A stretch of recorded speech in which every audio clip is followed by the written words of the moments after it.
하나님께서 사람을 만들었을 때 누구의 형상으로 만들었어요? 성경 창세기 일단 읽으면 알잖아. 1장에 나오는 거. 누구의 형상? 하나님의 형상. 그래서 이마고데이라고 이렇게 이야기도 하는데, 하나님의 형상을 닮았다는 것은 하나님을 우리가 눈, 코, 입 이렇게 닮았다는 걸 말할까요? 그게 아니고, 하나님의 형상을 닮았다는 것은 하나님의 어떤 성품하고 속성 이런 걸 닮았다는 거예요. 성경에 하나님의 형상을 닮았다는 말씀이 이렇게 기록되어 있죠. 하나님이 이르시되 우리의 형상을 따라 우리의 모양대로 우리가 사람을 만들고, 이렇게 나오죠. 하나님의 형상을 닮은 사람에게만 그런 감정하고 이러한 하나님의 성품들이 있어요. 그러니까 우리가 누구를 사랑하는 거, 온유해지는 거, 겸손해지는 거, 어떤 도덕적으로 뭔가 잘못된 걸 이렇게 양심적으로 알아가는 이런 모든 것이 누구를 닮아서 알 수 있다고요? 하나님을 닮았기 때문에 알 수 있는 거예요. 동물들은 그걸 알까 모를까? 교감은 될지 몰라도 이런 구체적인 디테일한 감정들은 동물한테는 없습니다. 그러니까 우리가 그러한 성품을 닮았다는 거예요. 결국 그러면 우리가 서로를 통해서 하나님의 형상을 닮은 서로를 통해서 누구를 그럼 발견할 수 있는 거예요? 하나님. 네. 성경에 그 대표적인 구절이 이렇게 있어요. 야곱하고 에서가 쌍둥이였는데, 근데 에서라는 형이 야곱 때문에 아주 크게 실망을 합니다. 야곱이 막 큰 좋은 걸 다 가져가고 도망가서. 근데 나중에 어찌어찌해서 하나님의 은혜로 에서와 야곱이 다시 만나는 장면이 성경에 기록이 돼 있고, 거기서 이렇게 표현을 해요. 야곱이 이르되 그렇지 아니하니이다. 내가 형님의 눈앞에서 은혜를 입었사오며 청하건대 내 손에서 이 예물을 받으소서. 내가 형님의 얼굴을 배운즉 누구를 본다? 하나님의 얼굴을 배운다. 이렇게 표현을 하죠. 그러니까 우리가 서로를 통해서 누구를 발견해야 돼? 계속 하나님을 발견해야 되죠. 우리가 또 누군가를 보고 닮아가는 모습을 표현하는 단어 중에 요즘에 나오는 단어죠. 롤 모델이라고 하죠. 그러니까 우리가 하는 행동, 우리가 하나님의 형상을 닮은 사람을 이렇게 닮아가고 싶은 마음을 요즘 단어로 하면 요거죠. 롤 모델. 뜻이 이렇게 돼 있어요. 행동, 모범 또는 성공이 다른 사람들, 특히 젊은 사람들에 의해 모방되거나 모방될 수 있는 사람을 뜻한다. 우리 친구들에게도 롤 모델이 다 있죠. 없을 수가 없어. 사람은 누군가를 쫓아갈 수밖에 없어. 심지어 부모라도 쫓아가요. 부모라도 어떻게든 닮기 때문에 부모님이 하는 행동까지도 우리는 안 배운다고 하지만, 난 죽어도 저건 안 한다고 하지만 할까 안 할까? 나중에 너희들도 결혼하고 해봐요. 똑같이 하고 있습니다. 목숨에 그래서 혼자 좌절하고 있어요. 요즘 나온 책 중에 이런 책이 있어요. MBTI가 너무 유명하니까 요즘 MBTI 성격 유형에 따른 롤모델을, 그래서 리더들을 대상으로 그들의 성향을 이렇게 조사한 책들이 요즘 나왔더라고요. 신상이에요. 올해 초에 나온 책인데 나중에 기대면 한번 사서 봐요. 뭐 김연경도 있고 작가 데니얼 핑크도 있고 여러 사람들이 있더라고요. 그 사람들의 유형과 성향을 발견해서 그 사람들을 본받자, 뭐 이런 내용의 책인 거예요. 이런 책까지 나온 걸 보니까 결국 사람들은 하나님을 믿던 않던 결국엔 누구를 계속 닮아가고 본을 받고 배울 수밖에 없는 거예요? 사람들을 통해서. 사람들을 통해서 우리는 배울 수밖에 없는 거죠. 그래서 목사님도 이렇게 찬양 인도를 하는데, 목사님도 롤모델이 있을까 없을까? 찬양 인도할 때? 있어요. 그냥 든 게 아니고 이렇게 행동 하나, 목소리 톤, 기타 치는 스타일까지도 닮아요. 목사님이 배운 두 명의 인물이 이분들이에요. 강명식 씨랑 청관원 목사님. 네, 음악 간사시고, 청관원 목사님은 여기 목동의 뉴사운드 처치 지금 현재 담임 목사로 계세요. 그 두 분 영향을 좀 많이 받았어요. 뭐 세미나도 많이 다니고 이분들한테 강의도 많이 직접 만나서 듣고, 그런 시간을 통해서 목사님이 다듬어지고 찬양 인도하는 스타일이 이렇게 된 거예요. 그러니까 결국에는 우리는 누구를 닮아갈 수밖에 없다? 사람들을. 근데 사람들이 누구를 닮았다? 하나님의 형상을 닮았다. 성경 말씀에도 수많은 사람들이 등장을 합니다.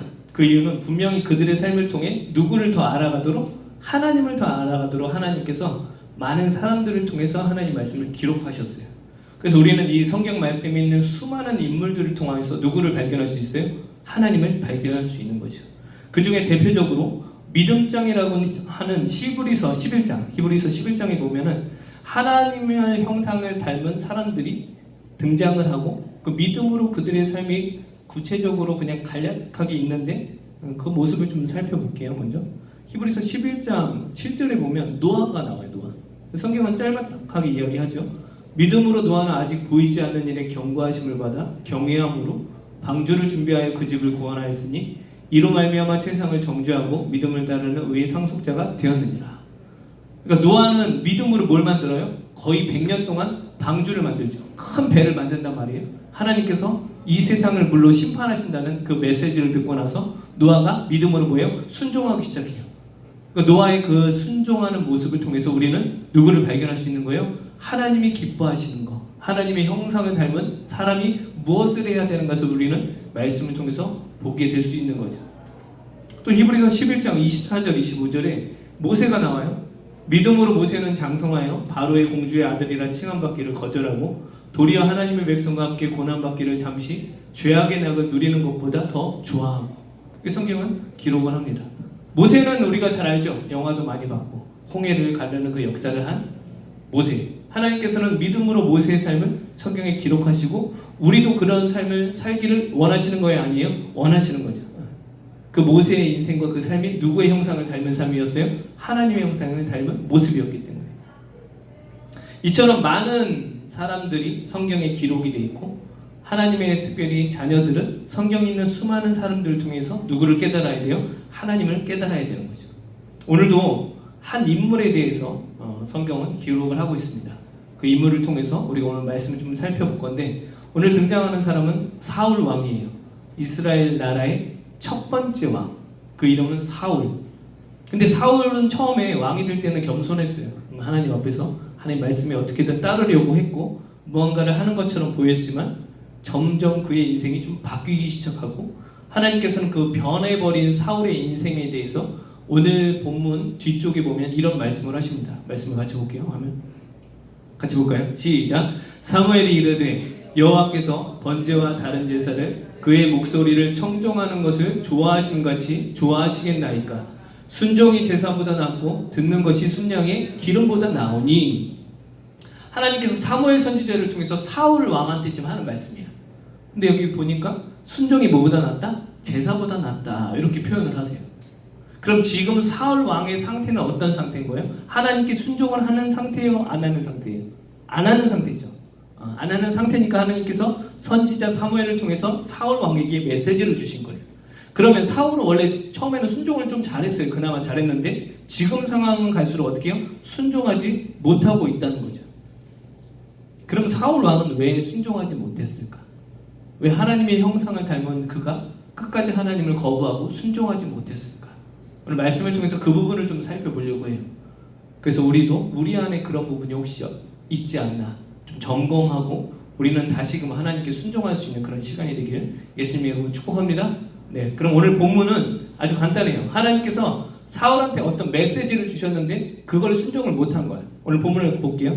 15장 3절이에요. 앞에 화면에 있어요. 사무엘상 15장 3절 같이 볼까요? 시작. 지금 가서 아말렉을 쳐서 그들의 모든 소유를 남기지 말고 진멸하되 남녀와 소아와 젖 먹는 아이와 우양과 낙타와 나귀를 죽이라 하셨나이다 하니.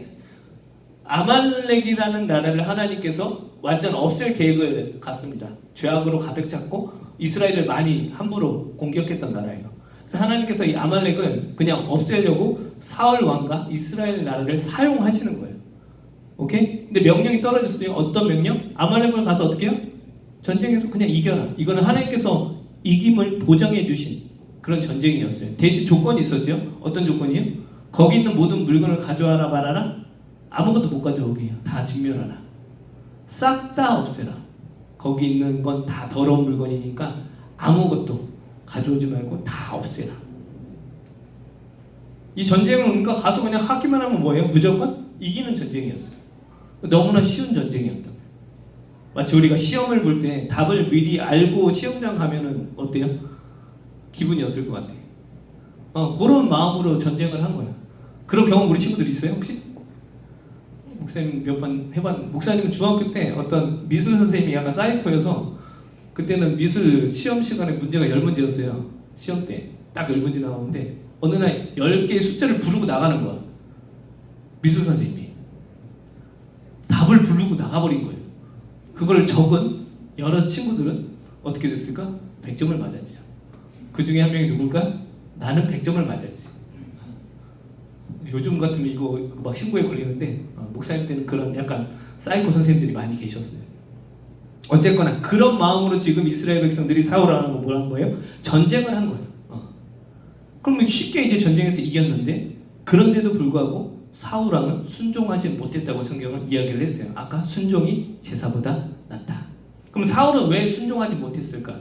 오늘 사무엘상 15장 전체를 다 봐야 되는데 너무 길어서 부분을 좀 살펴보려고 합니다. 오늘 두 가지를 살펴볼 건데요. 첫 번째, 사울이 왜 순종하지 못했을까? 첫 번째는 뭐예요? 같이 읽어볼까요? 시작! 나의 성취에 취할 때 순종하지 못함. 15장 12절에 가면 이제 전쟁에서 승리하고 나서의 사울 왕의 행동이 성경에 기록이 돼요. 12절에 이렇게 나오면 사무엘이 사울을 만나려고 아침에 일찍이 일어났더니 전쟁에서 이제 끝난 거예요. 이긴 다음에 어떤 사람이 사무엘에게 말하 이르되 사울이 갈멜에 이르러 자기를 위하여 기념비를 세우고 발길을 돌려 길갈로 내려갔다 하는지라. 사울이 전쟁에서 이기고 한 행동이 뭐예요? 기념비를 하나 세웠어. 어떤 돌로 멋지게 승리의 기념비를 세웠단 말이에요. 근데 누구를 위해서? 자기를 위해서.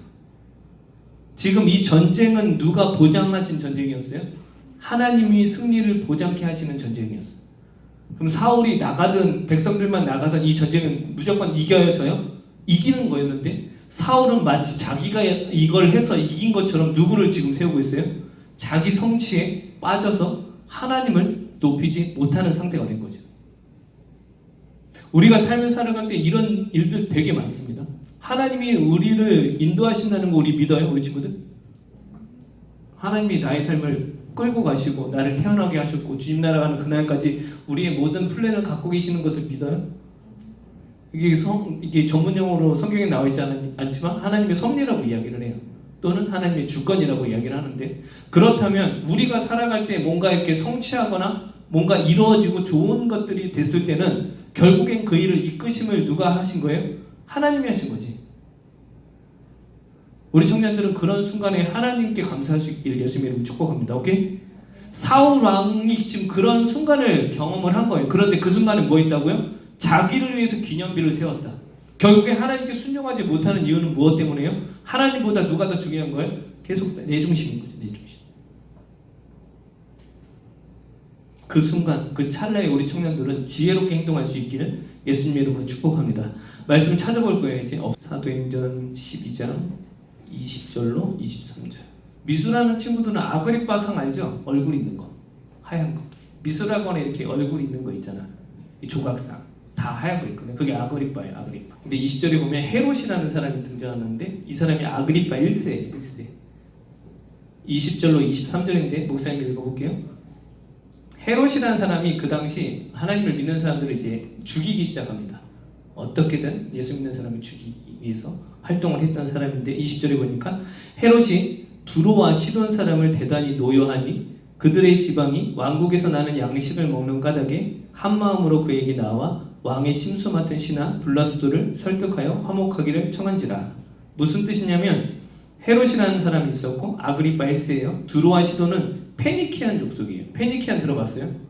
혹시? 나중에 뭐 로마 이런 영화나 보면 이런 족속들이 나와요. 페니키안 족속이었는데 이 헤롯이라는 왕이 있었을 때 페니키안 족속이 음식을 좀 얻어 먹었어요. 근데 관계가 좀 소홀해져서 이 음식 문제로 이제 자기들이 못 먹게 되니까 이제 아부를 떨기 위해서 헤롯 왕한테 옵니다. 지금 상황 이해가 되죠? 음식을 먹기 위해서 우리 다시 좀 착하게 할 테니까 음식 좀 달라. 그거예요. 그래서 21절에 보면 헤롯이 나를 택하여 왕복을 입고 단상에 앉아 이제 백성에게 연설합니다. 그때 이제 그 페니키안 족속들이 왔을 때 연설한 거예요. 그때 이제 페니키안 족속들이 아부 떠는 내용 22절이에요. 백성들이 크게 부르되 이것은 신의 소리요 사람의 소리가 아니라 하거늘. 왕이 기분이 좋았겠죠? 아그리빠 1세가. 그때 23절에 보니까 23절 같이 볼까요? 시작. 헤롯이 영광을 하나님께로 돌리지 아니하므로 주의 사자가 곧 친히 벌레에게 먹혀 죽으니라. 그런 상황을 누가 이끄셨는데 하나님께서 뭔가를 다 계획하시고 이끄셨는데 결국엔 그런 순간에 사울왕처럼 자기를 세우다가 어떻게 돼요? 벌레에게 먹혀 죽으니라. 실제적으로 그 역사자 중에 요세푸스라는 사람이 있어요. 1세기에 그 로마 시대의 정치가이고 역사가예요. 그래서 요세푸스라는 책이 실제적으로 있어요. 그 당시 그 역사가가 그 당시 있었던 일들을 기록해요. 그리고 예수님도 그때 거기에 등장도 해요. 나중에 목사님 너무 이게 정권이 길어서 읽어보지 못했는데 가끔 이런 사건들을 통해서 요세푸스도 좀 참고합니다. 그 요세푸스라는 책의 내용 중에 이 헤롯 왕의 죽음에 대해서 기록이 돼 있는데 그 부분을 목사님 좀 발췌했는데 좀 읽어볼게요. 네, 들어보세요. 쇼가 열린 지 2일째가 되는 날 아그리빠 왕은 은으로 만든 멋들어진 옷을 입고 이른 아침 극장으로 나아갔다. 이른 아침 떠오르는 햇살이 그의 옷에 달린 은혜에 비치자 어찌나 휘황찬란한지 쳐다보는 자들이 공포감을 느낄 정도로 현란했다. 이에 이곳저곳에서 아그리빠가 바로 신이라는 아첨의 소리가 튀어나왔다. 군중들은 이같이 함성을 질렀다. 신이여 우리에게 자비를 베푸소서. 우리가 지금까지는 왕을 한 인간으로서 존경해 왔으나 이제부터는 왕을 인간과는 다른 존재로 인정하겠나이다. 그러나 아그리빠 왕은 이런 불경스러운 아첨을 듣고서도 군중들을 꾸짖지 않고 그냥 내버려 두었다. 그러나 다음 순간 아그리빠 왕이 하늘을 쳐다보았을 때 올빼미가 머리 위에 있는 줄에 앉아있는 것을 보았다. 그는 그 순간 전에 기쁜 소식을 안겨주었던 새가 이제는 흉한 소식을 전해주어 나타났음이 분명하다는 사실을 직감할 수 있었다.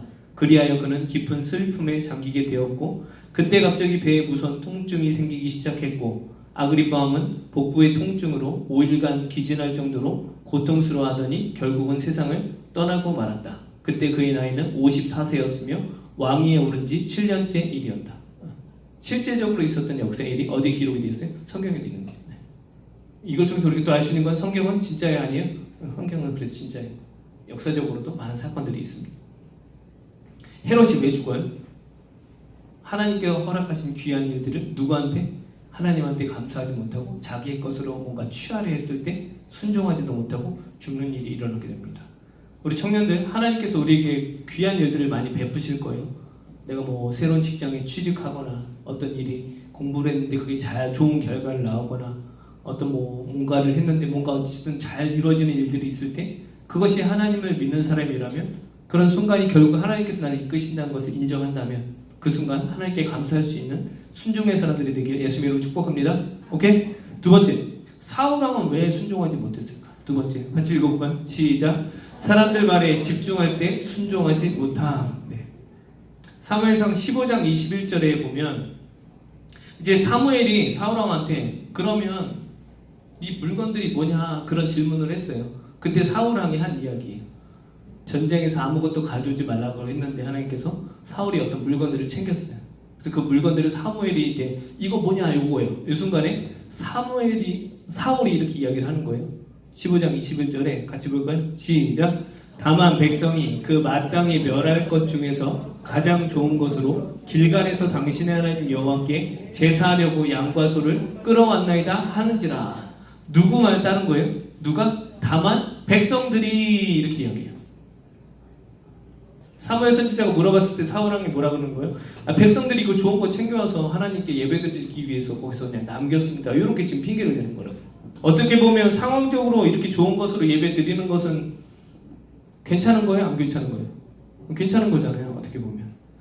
그 당시는 전쟁 문화였고 전쟁에서 이겨서 전리품을 챙기는 것도 너무나 그냥 익숙한 삶이었고 거기서 좋은 것을 가장 좋은 것을 누구한테? 하나님께 드리는 것은 더 좋은 일이었을 수도 있잖아요. 백성들은 그게 기준이었던 거예요. 누구보다? 하나님 말씀보다. 좋은 것들 다 챙겨오고 하나님께 드리자. 그러니까 사울왕은 그래 나도 좋다. 그렇게 된 거죠. 결국에 사울왕이 누구에게 집중한 거예요? 하나님 처음에 주신 그 3절 말씀에 집중한 거예요? 아니면 사람들의 말에 집중을 한 거예요? 그럼 사람들의 말에 집중을 한 거죠. 우리가 삶을 살아갈 때 수많은 사람들의 소리가 우리의 귀에 들어올 겁니다. 우리가 하나님 말씀에 순종하지 못하는 이유 중에 하나가 사람들 말에 귀를 기울일 때 순종하지 못하게 되는 거죠. 우리 청년들은 말씀을 통해서 하나님 말씀에 순종하길 바랍니다. 그리고 그런 일들, 어떤 중대한 결정이 있을 때 물론 사람들의 소리가 중요하긴 해요. 하지만 우리 말씀을 통해서 하나님께서 무엇을 원하시는지 더욱더 집중하고 더욱더 기도해보고 질문해보고 신중하게 결정할 수 있는 그런 청년들이 되길 예수 이름으로 축복합니다. 그런 시기가 되게 많이 올 거예요. 그런 시기가. 사도 바울이라는 사람이 성경에 등장을 하죠. 하나님께서는 사도 바울을 통해서 이방, 그러니까 유대인이 아닌 이스라엘 백성이 아닌 다른 나라의 많은 사람들의 복음의 씨앗으로 사도 바울을 택하십니다. 그래서 하나님께서 사도 바울에게 그런 메시지를 주세요. 그 메시지 중에 하나가 이렇게 됩니다. 사도 바울이 이제 예루살렘을 거쳐서 로마로 가야 돼요. 그게 하나님께서 원하시는 길이었고 하나님께서 사도 바울에게 주신 마음이었어요. 보면 보라 이제 나는 성령에 매여 예루살렘으로 가는데 거기서 무슨 일을 당할는지 알지 못하노라. 오직 성령이 각 성에서 내게 증언하여 결박과 환난이 나를 기다린다 하시나. 하나님께서 사인을 주신 거예요. 예루살렘으로 가라고. 이제 바울은 순종을 한 거죠. 근데 가서 고된 일을 당할 것도 이제 알았어. 근데 하나님께서 주신 거기 때문에 이건 순종을 안 할 수가 없어요. 사도 바울이 움직이기 시작한 거예요. 그래서 사도행전 20장 24절에 또 고백을 합니다. 내가 달려갈 길과 주 예수께 받은 사명 곧 하나님의 은혜의 복음을 증언하는 일을 마치려면은 나의 생명조차 조금도 귀한 것으로 여기지 아니한다. 사도 바울이 이런 멋진 고백을 하고 계속해서 말씀에 순종하는 삶을 살아갑니다. 하나님으로부터 확신 있는 말씀에 순종하는 거였기 때문에 이제 뭔가 다 해결되는 것처럼 보여요. 그런데 보면 성경에서 어떤 일들이 일어나냐면 사도 바울처럼 또 그 당시 믿음이 좋은 사람들이 있었어요. 그들도 기도하고 사도 바울이 앞으로 당할 일들을 또 알게 된 거예요. 그 사람들이 사도 바울이 죽는 게 싫잖아. 잘못되는 게 싫고 다치는 게 싫으니까 말려요. 21장에 넘어가면 구브로를 바라보고 이를 왼편에 두고 수리아로 항해하여 두로에서 상륙하니 거기서 배의 짐을 풀려 함이러라. 제자들을 찾아 거기서 이래를 머물더니 그 제자들이 성령의 감동으로 바울더러 예루살렘에 가라 가지 마라 가지 말라고 말립니다. 우리 친구들 어떻게 할 거예요 이때? 우리 친구들 같으면 어떻게 할 거예요? 수많은 사람들이 믿음의 형제들이 말리는 거예요. 가지 마세요. 가지 마세요. 그들도 성령의 감동으로 가서 무슨 일 당할지 다 알아. 그러니까 막 바울 말리는 거예요. 어떻게 할 거예요? 사울 왕이 좋은 것을 챙겼을 때 백성들이 좋은 것을 챙기자 했을 때 사울 왕이 지금 그 상태. 바울이 하나님 말씀에 순종해서 예루살렘으로 가려고 하는데 수많은 사람들이 가지 마라 이 상태. 사울은 어떻게 해요? 백성들의 말을 듣고 물건을 남기고 바울은 어떻게 할까요? 계속해서 갑니다. 말씀을 찾아볼 거예요. 사도행전 21장 7절에서 14절 볼게요. 목사님 읽으면서 설명을 할게요. 한 절씩. 자, 여기 제자들이 막았는데 거기서 그냥 하나님의 주신 확신을 가지고 바울이 계속 그냥 예루살렘으로 전진합니다. 7절에 보면 두로를 떠나 이곳을 떠났어요. 항해를 다 마치고 돌레마이에 이르러 형제들에게 안부를 묻고 그들과 함께 하루를 있다가 이튿날 떠나 가이사랴에 이르러 7 집사 중 하나인 전도자 빌립의 집에 들어가서 머무르니라. 그에게 딸 넷이 있으니 처녀로 예언하는지라. 여러 날 머물러 있더니 아가보라 하는 한 선지자가 유대로부터 내려와 우리에게 와서 바울의 띠를 가져다가 자기 수족을 잡아매고 말하기를, 상황 알겠죠? 띠를 가져다가 자기의 팔하고 다리를 묶은 거예요. 수족을 잡아매고 말하기를 성령이 말씀하시되 예루살렘에서 유대인들이 이같이 이 띠 임자를 결박하여 이방인의 손에 넘겨주리라 하거늘. 바울이 당할 일을 예언을 한 거죠. 또 하나님의 은혜로 성령이 말씀하시되 주말에 나왔죠. 그러니까 믿음의 사람들이에요 다. 12절 우리가 그 말을 듣고 그곳 사람들과 더불어 바울에게 예루살렘으로 가라 가지 마라 올라가지 마라 하죠. 또 막아요. 이번에 사인까지 주고 바울의 띠를 가지고 바울이 원래 가지고 바울이 소유했던 띠 요즘 허리띠를 봅시다. 허리띠를 가지고 바울 거예요. 묶은 거예요. 그 바울이 이 띠의 주인이 앞으로 이렇게 될 거다 예언한 거예요. 그러면서 말린 거예요. 그때 바울의 대답이에요. 13절 바울이 대답하되 여러분이요 어찌하여 울어 내 마음을 상하게 하느냐. 나는 주 예수의 이름을 위하여 결박당할 뿐 아니라 예루살렘에서 죽을 것도 각오하였노라 하니 그가 권함을 받지 아니하므로 우리가 주의 뜻대로 이루어지이다 하고 뭐했다? 그쳤노라. 그러니까 우리가 하나님의 말씀에 순종할 때 수많은 사람들의 말이 들릴까요? 안 들릴까요? 들린다고요. 그때 우리가 어떻게 결정을 해야 되는가? 하나님이 원하시는 순종은 과연 무엇인가? 우리가 바울처럼 이렇게 지혜롭게 예수님 여러분 축복합니다. 지금 시대에 하나님께서 우리에게 보고 죽으라고 하지는 않으실 거예요. 이 시대랑 지금 시대는 또 다르기 때문에. 하지만 우리의 삶, 우리 청년들이 현재 위치하는 각각의 삶에서 순종할 수 있는 어떤 메시지는 하나님께서 계속 허락하실 거라고요. 그럴 때 우리 친구들이 수많은 사람들의 소리보다 누구의 말에? 하나님의 말씀에 집중할 수 있는 우리 청년들이 되길 예수님 여러분 축복합니다. 네, 말씀을 정리합니다. 갈수록 더 많은 정보와 더 많은 소리들이 우리 친구들한테 분명히 이제 존재할 거예요. 이미 스마트폰 때문에 수많은 정보와 말들을 우리 친구들이 공유하고 있잖아요. 그러니까 실제적으로 말씀보다 더 많이 우리 삶에 들리는 것들은 뭐예요? 이런 정보들과 이런 내용들이라고. 하지만 이런 가운데 믿음의 사람들은 분명히 구별되게 살아야 되죠. 우리 청년들 그 가운데서도 말씀을 붙잡고 그 말씀을 순종할 수 있기를 예수님을 축복해요. 그런 가운데도 순종하고 또 순종하고 또 순종하고 또 하나님의 은혜로 무언가 잘 되어질 때 하나님께 더욱더 매달려 순종할 수 있는 우리 청년들이 다 되길 예수님 이름으로 축복합니다. 네, 같이 기도하겠습니다.